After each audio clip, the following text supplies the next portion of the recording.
Hello, hello. Today I just wanted to come back to Port Olisar. I'm not doing a ship review today. I'm going to talk about why Port Olisar is so special and so weird at the same time. And this is why you'll learn why Port Olisar is doomed. It's going to have to be destroyed, and we're going to have to do something about it. It's definitely going to have to. It's not going to stay the same way forever. It certainly can't do that. So let's see. Let's get that going. This is 3.18. It's a little. It was a little bit.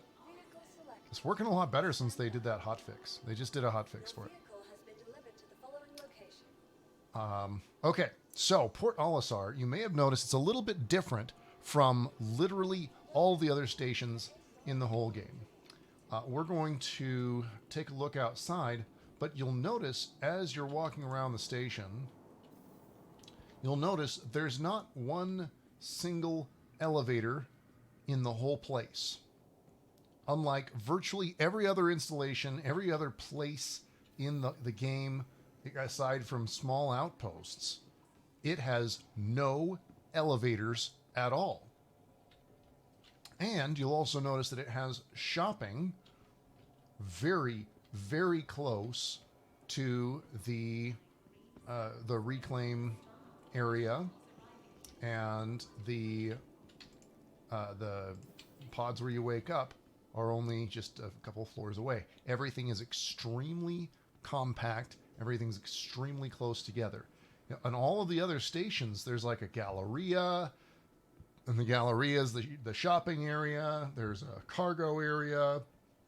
They have different zones, and those different zones have different things going on, and that's how they sort of make sense of everything. That's what they do. So we're going to go to our little ship. I've upgraded my Aurora to a 100i because I don't mind spending a little extra on a game that I've gotten so much joy out of. The 100i is fun. I think it's great as a starter ship. It's not a very good. It wouldn't be a very good place to end up at, but it's a super great place to start at. I have done a review on the 100 series before. It's, in my opinion, is largely unchanged. It's a super great little starter ship. It's got a nice little cargo bay. It's got a cool bed. Very compact. Very very efficient, and yet very elegant at the same time, and very beautiful. I get a nice view of my whole ship. It feels a little bit like the Sea Moth from Subnautica. It's just like sleek and small and quick. I love it. Okay, so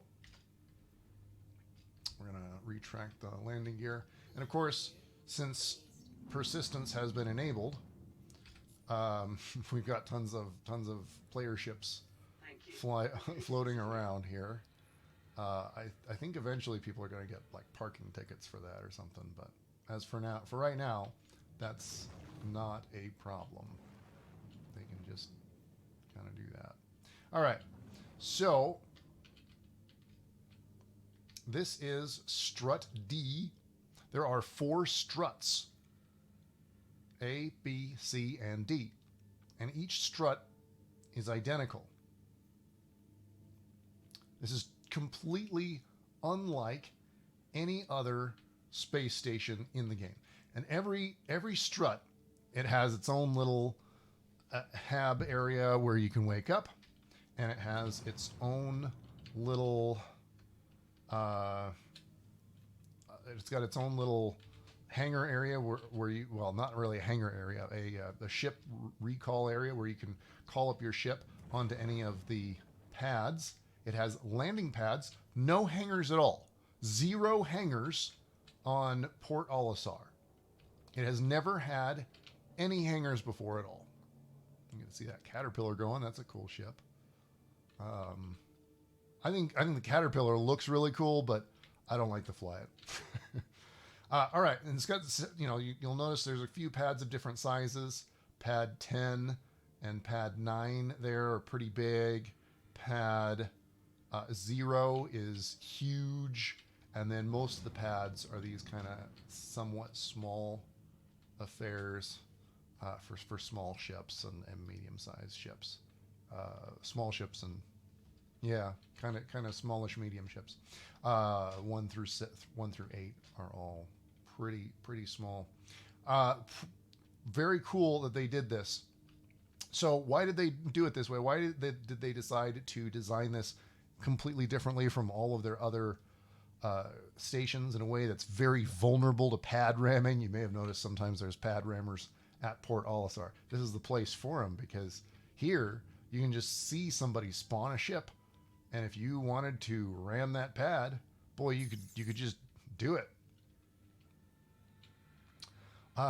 So why did they decide to do this? Well, for one, this is the very first station that was implemented in Star Citizen. And this was implemented back, years and years ago. Gosh, I think it was 2000. I want to say it was 2015 that it was implemented. This was before there were working elevators, before there were any working hangars, before they made working hangar doors. They made Port Olisar. They made it to be very simple so that it would work, and they wouldn't have problems with people getting stuck on the elevators or getting killed by the elevators. Gosh, who knew that could be useful in a testing environment, right? And it turns out that was very, very good move, because the elevators have been just an incredibly difficult thing to get right. It took so long before the elevators would not reliably not kill you, right? And they've gone back to it every now and again. They joke about the elevators being the final boss of Star Citizen. It's kind of not wrong.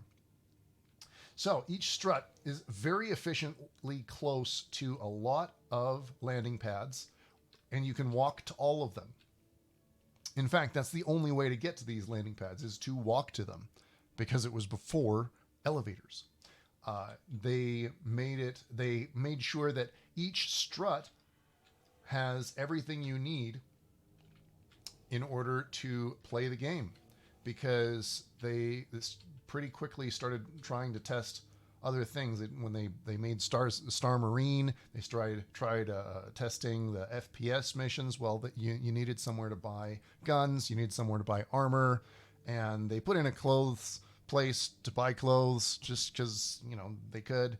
And then when they added a place to buy ship components, so you could outfit your ship however you wanted. So that was, and originally the Dumpers Depot here at Port Olisar had really, really good stuff. But then like half of the good stuff went to, almost all the good stuff actually went to Cousin Crow's, on the big planet over there. Cause that was invented years and years later after Port Olisar. So yeah, when Port Olisar was first built, they needed a place where a whole lot of people could spawn in, because this was the only place you could spawn in. So it needed to have, potentially 50 people needed to be able to spawn in and get their ships in a timely fashion, and go from there. So they made these 4 struts, and could Port Olisar handle it if 50 people all logged in at once and all decided that they were all had to spawn at Port Olisar, and they all decided they wanted to get ships all at once? Well, there would be a bit of a line, there would be a bit of a backup there, but it wouldn't be too bad. Each of those struts has several places where you can call up ships. They've got 10 pads that they can call ships up to. I mean, this whole Port Olisar can have 40 ships on it. So it wouldn't take long before everybody got to their ships. So Port Olisar, way cool that way. Very efficient, very resource efficient, and very very easy to make everything work because it's very low tech. And that's exactly what they needed back in 2015 when they first when they first had the persistent universe as a test module that you could actually fly in. The only places you could fly around to were the moons of Crusader. Crusader itself was a death place off limits. If you went too close to it, you blew up. And you could go to its moons, and you couldn't do much on some of them. But Yella always had lots of pirates to encounter. Pretty cool there. Pretty cool. So I just wanted to. So now, obviously, with Port Olisar being this way, it has no hangars, and we want all of the stations in the future to have hangars, nothing but hangars, so that once a ship goes into a hangar and it closes its doors, the ships around it don't have the players around it don't have to keep rendering that ship, and it can really take a lot of resources off of their machines and make the game a lot more efficient. The hangars also provide some protection from pad rammers. It's a lot harder for pad rammers to ram when they can't see who's spawning in where, and they can spawn in at at places that are very far apart from each other because they're all taking elevators to those places. At Port Olisar, all of the pads have to be very close together because we're not actually we're not transporting with an elevator between these struts. So they couldn't put a pad, for example, way out here because there's no elevator. It would take forever to jump off of your pad and float all the way out here and get to this other pad and get onto your ship. That would take forever. Totally impractical. They can't do it. So yeah, that was my little tutorial on why Port Olisar is so different from all of the other places, and a little bit about why. Oop, I did not see that. Why it has to why it has to change, and why it's going to have to be destroyed in order for the game to progress and move forward. Thank you very much. Make sure that you comment if you're not sure what's going on. If I didn't explain something, go ahead and leave me a comment, and or if you liked it, let me know, and we'll get back to you. Thank you, Medical Ward at Grimhex. All right.